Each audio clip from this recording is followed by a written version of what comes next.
Hello everyone, कैसे हैं आप सब। एक बार पुनः से कोचिंग क्लासेस पर स्वागत है। ये काफ़ी महत्वपूर्ण वीडियो है बच्चों, क्योंकि हर वर्ष ये लाउड स्पीकर का क्वेश्चन पूछा जाता है। यदि आप 12th में हैं तो आप इसे तैयार जरूर कर लें। क्वेश्चन कैसे पूछा जाएगा, write a letter to the district collector.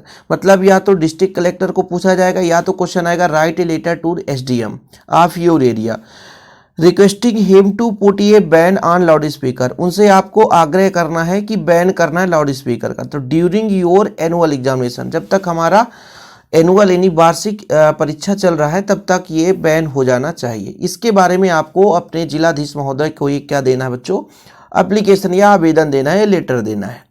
तो जब भी आपका ऐसे पूछा जाए, मान लीजिए किसी पोस्ट मास्टर के लिए हो या SDM के लिए हो या तो मान लीजिए बड़े अधिकारी के लिए हो, तब आपको थोड़ा सा एक एड्रेस लिखना पड़ता है। ये एड्रेस आप अपनी भाषा में लिख रहे होते हैं, कोई ज़रूरी नहीं रहता कि हम जो लिखें वही। जैसे यहाँ पर मैंने लिखा 16 नियर बस स्टैंड जबलपुर, आप कुछ भी लिख सकते हैं, साउथ सिविल लाइन भोपाल, ठीक है, फिर डेट लिख दो, इतना क्लियर हो जाएगा। ये तो कोई भी लिख सकता है, ये एड्रेस कोई भी लिख सकता है। फिर आपको लिखना है to the district collector. To the district collector किस जिले के लिए लिख रहे हो भाई, जबलपुर, तो यहाँ पे जबलपुर लिखोगे। यदि भोपाल के लिए तो भोपाल, उज्जैन लिखोगे तो उज्जैन। इतना ध्यान रखना है, जो आप जबलपुर यहाँ पे लिखो तो यहाँ पे लिखना है same, to the district collector Jabalpur MP, ठीक है। यहाँ पे सब्जेक्ट लिखना रहता है बच्चों, क्योंकि जब भी आप किसी अधिकारी को दे रहे हैं, किसी कार्यालय में दे रहे हैं, तो वहाँ पे आपको सब्जेक्ट लिखना है, ठीक है। याद रखिएगा, ये औपचारिक है, मतलब फॉर्मल लेटर है, इसलिए इसमें सब्जेक्ट लिखना है। तो सब्जेक्ट किसके लिए लिखना है बच्चों, रिगार्डिंग टू किसके लिए, put on a ban loudspeaker. Regarding put on a ban मतलब लाउड स्पीकर, मतलब बैन करना लाउड स्पीकर के लिए। तो यहां पर हम लिख दिए regarding to put a ban on loudspeaker, ठीक है। अब सर के बाद क्या लिखना है, I beg to state that our examination are drawing near. मतलब यहाँ पर वैसे ही बोला गया है कि भाई एनुअल एग्जामिनेशन आ रहा है ना। तो यहाँ पर वैसे ही बताया गया कि हमारा जो एनुअल एग्जामिनेशन है जब तक हो रहा है तब तक के लिए बैन कराने के लिए हम आवेदन पत्र दे रहे हैं। तो यहाँ पर लिखना है कि I beg to state that our examination are drawing near, है ना। हम कुछ कहना चाहते हैं कि जो हमारा, या ऐसा भी लिख सकते हैं I beg to say that our examination are drawing near, मतलब हमारा जो परीक्षा है बिल्कुल पास खिंचता आ रहा है। I would like to draw your attention, हम आपका ध्यान, I would like to draw मतलब हम आपका ध्यान खींचना चाहते हैं, to fact of the people मतलब उस फैक्ट की ओर हम आपका ध्यान ले जाना चाहते हैं कि the people play on loud speaker, जो व्यक्ति हैं वो लाउड स्पीकर बजा रहे हैं ऑन एवरी ओकेजन, मतलब प्रत्येक जो छोटा मोटा त्यौहार होता है सभी में वो क्या करते हैं, लाउड स्पीकर बजाते हैं फॉर ए लॉन्ग पीरियड, और लंबे लंबे समय तक। मान लीजिए कोई 2 घंटा बजा ले कि 5 बजे से बजा 7-8 बजे तक, वो तो 10 बजे 11 बजे रात तक बजाते रहते हैं। दिस केयरलेस मतलब इस असावधानी से लॉट ऑफ डिस्टरबेंस मतलब बहुत बड़ा नुकसान हो रहा है इन आवर स्टडीज मतलब हमारे पढ़ाई में।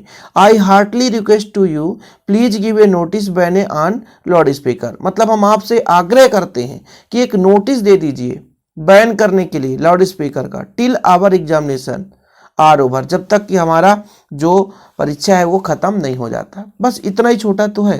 फिर लास्ट में क्या लिखना है, thanking you your faithfully Ashok Gupta. अब आपके जो क्वेश्चन में यदि नाम नहीं लिखा है तो कोई नाम दूसरा भी लिख सकते हो। यहाँ पर जरूरी नहीं रहता कि अशोक गुप्ता ही लिखो, आप अपने भाषा में लिखेंगे, इसको आप अपनी भाषा में लिखेंगे, यहाँ पे आप अपनी भाषा में लिखेंगे, अलग से इधर उधर भटकने की जरूरत नहीं पड़ेगी। समझ में आ रहा है ना, कि write letter to district collector of your area requesting him to put on a ban on loudspeaker during your annual examination. ये क्वेश्चन दिया है कि आपको अपने जिला में जिलाधीश महोदय को आप एक लेटर लिखिए, एक पत्र लिखिए जिसमें आपके एरिया में जो भी लाउड स्पीकर बजा रहे हैं उसको बैन कराना है, ठीक है।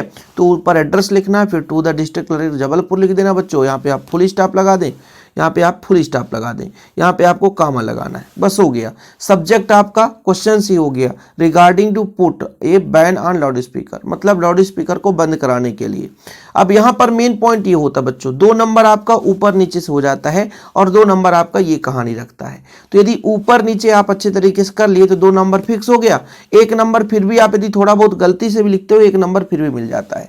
कि आई से आप 8वीं क्लास से पढ़ते हो, I beg to say that I am suffering from fever, ये पढ़े हो कि नहीं, छठवीं सातवीं से पढ़ते हैं। तो I beg to state that our examination are drawing here near, हमारा जो परीक्षा बहुत पास आ रहा है। I would like to draw your attention, मतलब हम आपका ध्यान इधर खींचना चाहते हैं फैक्ट पे। वो फैक्ट कौन सा है? People play loud speaker every occasion, मतलब प्रत्येक जो है त्यौहार है उसमें फॉर ए लॉन्ग पीरियड, लंबे समय तक बजाते रहते हैं, लंबे समय तक बजाते रहते हैं। This careless a lot of disturbance, मतलब ये जो असावधानी है ना, इसके कारण बहुत ज़्यादा हमें परेशानी हो रहा है इन अवर स्टडी, हमारी पढ़ाई में। I Hartley requested to you, हम विनम्रता हृदयपूर्वक विनम्र निवेदन करते हैं टू यू, आपसे, कि please give a notice to ban loudspeaker, यानी लाउड स्पीकर बंद कराने के लिए महान कृपा करें। कब तक? टिल अवर एग्जामिनेशन, जब तक कि हमारी पढ़ाई ना हो जाए। तो इसे तैयार जरूर कर लें बच्चों, बोर्ड एग्जाम में हमेशा पूछा जाता है। और चैनल पे पहली बार चैनल को सब्सक्राइब कर लें, टेलीग्राम में जरूर ज्वाइन करें, शिव कोचिंग क्लासेस के नाम से टेलीग्राम है ना। और अदर प्लेटफॉर्म में जुड़ने के लिए डिस्क्रिप्शन पे लिंक मिल जाएगा, जरूर जुड़ जाएं। ओके, जय हिंद, वंदे मातरम।